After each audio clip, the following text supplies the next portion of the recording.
What's up mga katropa? So, ito na naman tayo sa ating episode 2. Ano yung episode 2? Kailangan na nating pumunta ng Nether. Kaya, pupunta tayo mamaya ng Nether at titingnan natin kung anong magagawa natin sa Nether. Pero sa ngayon, kailangan nating maghanap ng mga enough resource para pagpunta natin ng Nether, makakalaban tayo kung ano man ang mga kalaban natin doon. Kaya, let's go! Nasa Nether na ako. Hindi pala ako nakapag-record kanina habang ginagawa ko yung Nether portal, pero kakapasok ko lang talaga sa Nether and nakita ka agad ang structure dito, which is ang daming kalaban. We don't have enough resource, so kukunin ko tong quartz kasi oh shit man, ganyan pre, aray.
At dito na nga mga idol, ay habang tumatakbo ako paalis sa gas, meron akong nakitang napakalaking structure na inakala kong isang bastion. Dahil naghahanap talaga ako ng bastion, wala pa ako sa planong maghanap ng isang fortress.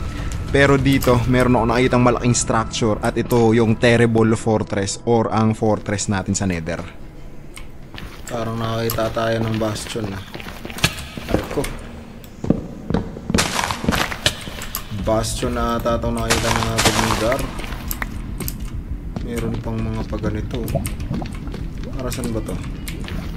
Butasin nga natin.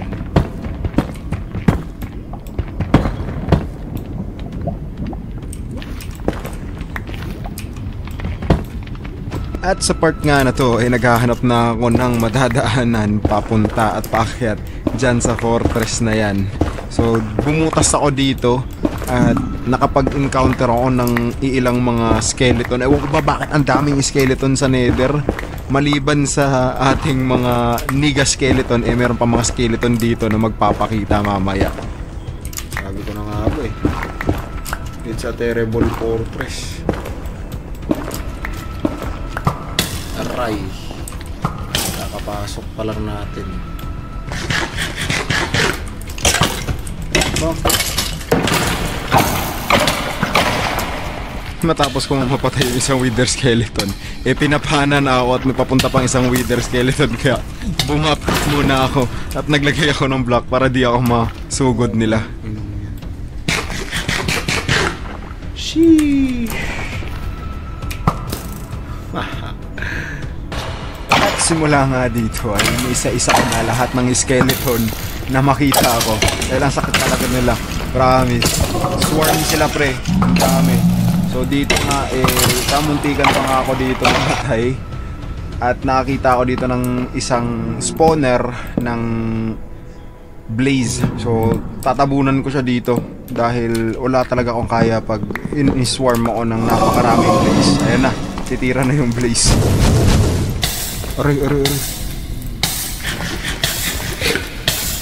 Aray.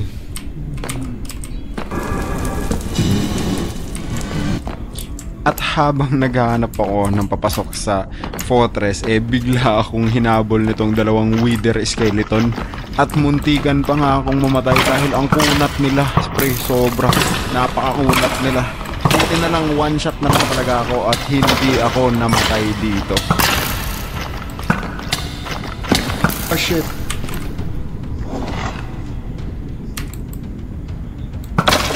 Muntikan pa ako dun. At mula nga dito sa baba, naghukay na ako paakyat patungo sa terrible fortress na to.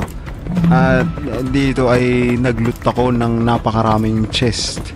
At sinulit ko talaga dahil pati yung mines pinuntahan ko na.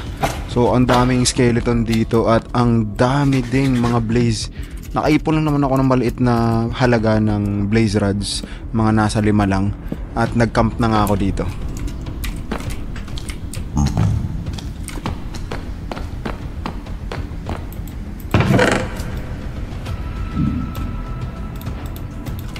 Ay nilot ko lahat ng mga chest at barrels. Napakadami nating nakuha ditong gold, iron at diamond. Pati na rin mga saddle. Kaya napakasulit yung pagpasok natin dito. Pero napakahirap dahil napakaraming mobs. At ilang beses talaga ako ditong muntik ng mamatay. Kasi hindi na tayo makaka-uwi kung wala itong mga obsidian ito. Tsaka flint and steel. Flint and steel. Balik.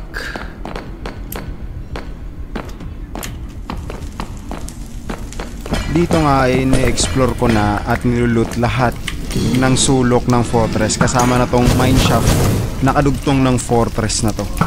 Kaya sinusulit ko siya kasi di na talaga ako babalik dito sa nether na to dahil kamuntikan talaga ako ditong mamatay. 50-50 yung buhay natin pag nasa nether tayo. Kaya hindi na ako babalik dito kahit kailan. So, siguro dito na din tayo gagawa ng portal natin. We aren't so lucky. We will be going to teleport home. Holy shit, nasan tayo? Oh man, 2k away. What the fuck? Mula nga dun sa nether portal natin naghukay na ako pataas at prediction ko talaga dito tubig yung itaas natin. Kaya hindi nga naman talaga ako nagkamali. Tubig nga naman talaga. Kaya aangat na tayo at hindi ko expect na nasa ice field tayo. Nalong nga talaga tayo ng tubig. Holy shit. That's Suncraft. We're in the land now. And yes, uuwi na ako. Even though ganyan kalayo yan, uuwian ko yan. It doesn't really matter how. Pero uuwi tayo. Let's go. At sa layo ba naman ng nilakbay natin at nakauwi na tayo from nether to home. Napakalayo ng paglalakbay. Sa wakas at nakauwi na rin tayo. Makakapagpahinga na tayo ng maayos dito sa base. Ayan na. At dito nga ay naisipan kong mag-fishing at mag-hatch ng egg ng dragon dahil meron tayong ghost dragon egg at yun ang napili ko. Pero may naisip pala ako dito dahil naka-soul stealing yung sword ko.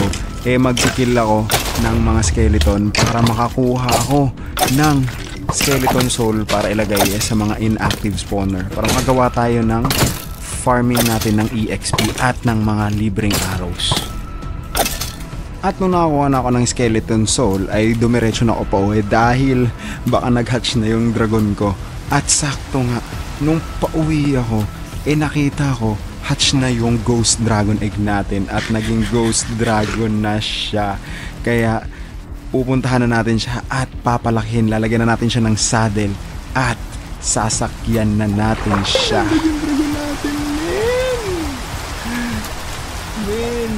Here's our dragon. Ayan, owned by Tanjiro. Place natin yan. So, papasit ka natin.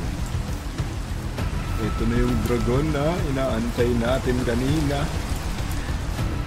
Napalabas na natin. Tapos, napalaki na natin siya.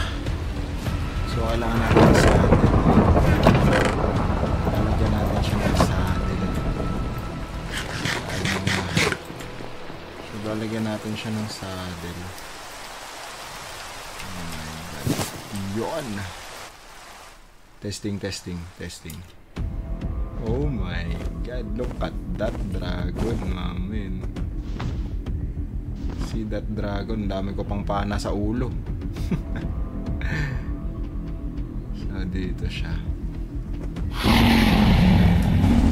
Okay. Left shift, right click ng name. Ano ba lalagay natin? Pag isip-isip ko, Shankyu yung ilalagay natin. So, you will be the mighty Shankyu. Okay? So, dyan ka lang. At dahil meron na tayong souls ng skeleton, ilalagay na natin yon sa inactive spawner. Pero, gagawa muna tayo ng spawner natin na farm. So, pupunta tayo dito sa baba, maghuhukay tayo para gumawa ng spawner farm dito sa ilalim ng lupa. Kasi mas maganda yun pag nasa ilalim ng lupa eh.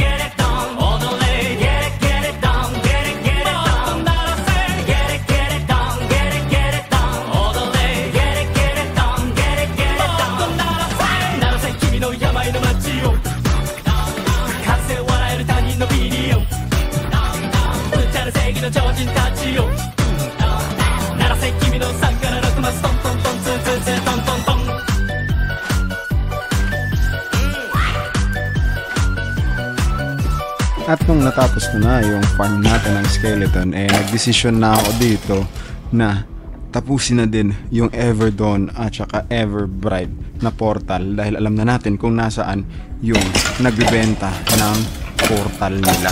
At saka gagawa na din pala tayo ng Ether portal at i-explore yung bawat portal na iyon.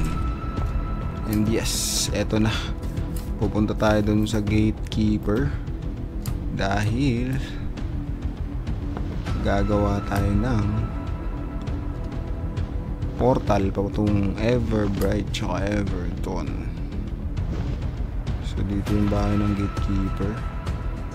So landing lang tayo nito. Saan ba tayo pwede lumaking? Yun, dito. Open field dito sa kapila. So dito lang. You sit down over there. At nandito siya. Ano ba? Yes. So, kailangan ko yan. Thank you, Eta.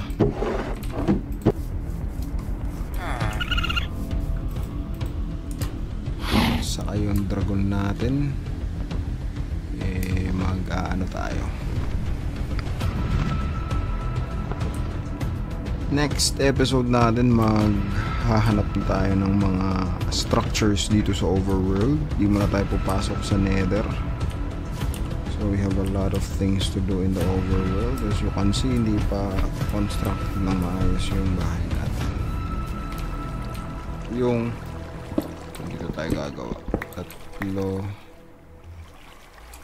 1, 2, 3, 1, 2, 3. 1, 2, 3, and 1, 2, 3. And Everdawn. Ayan na. Light it up and light it up.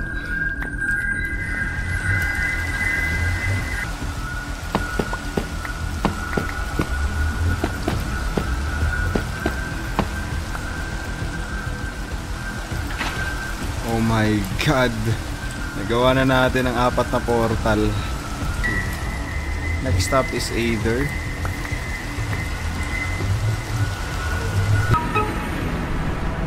So medyo maswerte tayo dito sa Aether. At yes, maswerte tayo dito sa Aether. Dahil medyo malaki-laki yung land. May mobs doon. At dito nga, habang nagmiminha ako, meron akong nahalata sa minimap ko na parang may mga chamber sa ibaba.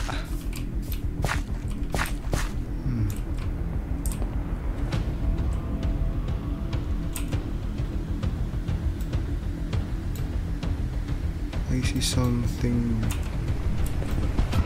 right below me.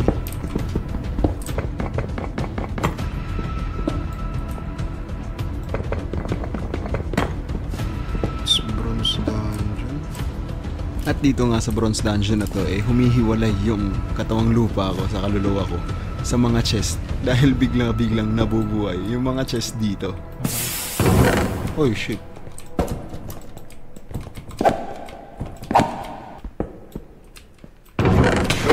Fuck man. Woo! Nagugulat ako ang putik.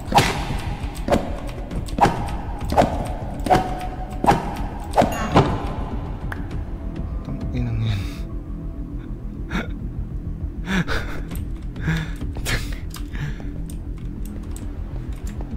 At matapos kong ma-farm lahat ng mga room dito, nakita ko tong boss na ito na tinatawag na slider.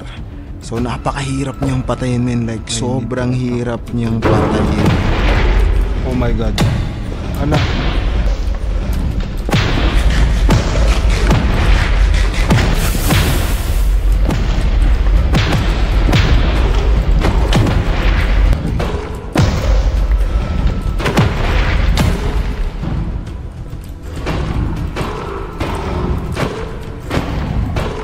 Patayin na natin. Binigyan tayo ng key. Meron tayong bronze key. Meron tayong bronze key. Ano yun? Saan napunta yun? Saan napunta yung bronze key? Lagi. Dito siya napunta. Okay. Slider trophy. Golden Gun. Oh my god, nakakuha tayo ng Phoenix Blade. Ay, Phoenix Bow pala. And Hammer of King Bunch. God damn. Napaka worth it naman nun. Airbound Cape. Ito na ko ang cape. Ano yun? Para saan yung cape? Grants ability to double jump. Oh, may double jump na tayo, pre. At matapos kong malot ang bronze dungeon, dumiretso na ako pa uwi. Dahil baka magka-encounter pa tayo dito ng mga kakaibang mobs dahil hindi ko pa alam ang dungeon na ito o ang world na ito na Aether. So kailangan na natin umuwi at mag-deposit na tayo ng mga nakuha natin. Ito muna yung episode natin for episode 2. So watch out for episode 3 mga ropang G dahil ang maganda yung mangyayari ngayon mga tropang G. So this is Tanjiro Place. Peace out muna tayo.